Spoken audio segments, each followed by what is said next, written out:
Welcome back to episode 8 of our hunting trips all around the world. Today I want to show you how we can do the hunting in Yukon in Canada. Yukon is the most western province of whole of Canada and is bordering to Alaska on the west side, but also Northwest Territory and British Columbia in the east and in the south.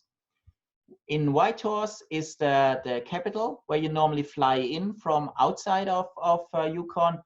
And our hunting area was close to the Northwest Territories, really very far into the wilderness in Yukon. So what are the kind of animals you can hunt there? Yukon offers really great hunting, especially for moose. And here you get really the Alaskan Yukon moose, which is the biggest kind of moose you can get in North America. And as you can see here, it's quite impressive how big the moose can be in Yukon. But beside the moose, you can also hunt for other species like the black bear. We also have grizzly here, but unfortunately you can't export a grizzly at the moment. So that's why these are normally not shot and only hunted for black bear.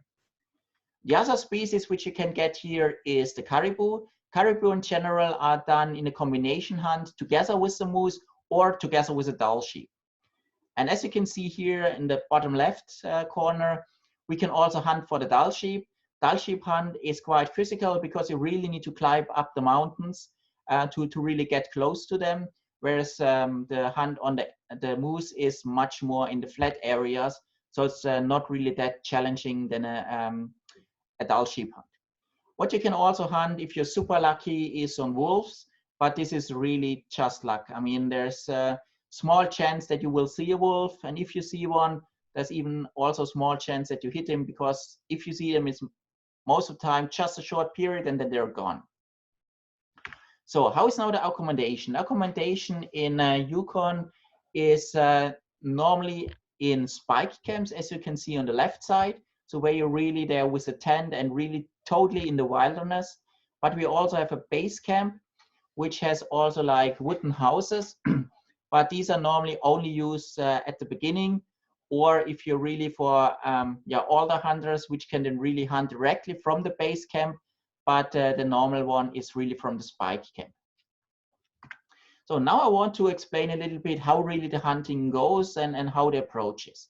So after you've arrived in Whitehorse, normally you stay the first night in a hotel, and then the next morning you will fly out, like here with a water plane, to the base camp where you bring then your luggage and everything to the base camp, from where you will go into the wilderness. This is now a view on the base camp. So you can see here the wooden houses where you have beds and an oven and everything to keep you warm. You have also a kitchen where you have all the food prepared. And as you can see here, a small other water plane. This is which brings you back then after the hunt from the even more remote areas. But this base camp is just for the first day. Then on the second day, normally in the morning, you are now riding to your final destination, which is another 2 to 3 hours ride, depending on which area you are going. And then you will go to your spike camp. For the riding, as you can see here, you normally have 3 packing horses, which transport all your food, the tents, and so on for your spike camp. And then you have 1 horse which is ridden by your PH or your guide, and 1 horse which you ride yourself. What is important, many people now think, well, I've never ridden a horse. That's not a problem here. I mean, for me, it was the same when I was the first time in Yukon. I was never sitting on a horse before, but these horses are used to people who have never ridden before. So with this, that's no problem. You get a short introduction, how it's working, and then you're fine. So then on the way to our spike camp, we already saw the first caribou. It's quite small here, but I mean, it was a long shot with a camera. But as you can see here, already the trees get less and less versus a spike camp where we still had quite of a forest behind us. But here it's higher, and as more in the wilderness we get, as less of the trees we have seen. And it gets, as higher you come, even less of the bushes you will see. And when we arrived in spike camp, we first built up our tents. So 1 tent for me, 1 tent for the guide. Then in the other area, we had a kind of tent where we put in all our food, which we brought with us. And then we were collecting some dry wood for the next morning, and then we fell back into the tents to really sleep after a long day. Next morning when we started, we had our open fire to make our breakfast with ham and eggs, toast, and coffee. And all the stuff what we have here, we brought with us. Behind the camp we had a small river where we got fresh water. So we had everything to survive really for the next 10 days. After this, we were riding every day, like 2 to 4 hours, walking 2 to 4 hours to really find the good spots. And then we were either stalking or we were sitting, waiting on the spots if there are some caribous or moose are coming. And then what can also happen if you leave your backpack behind with the food in it and you sit and wait for the moose and you come back and then you see suddenly a grizzly.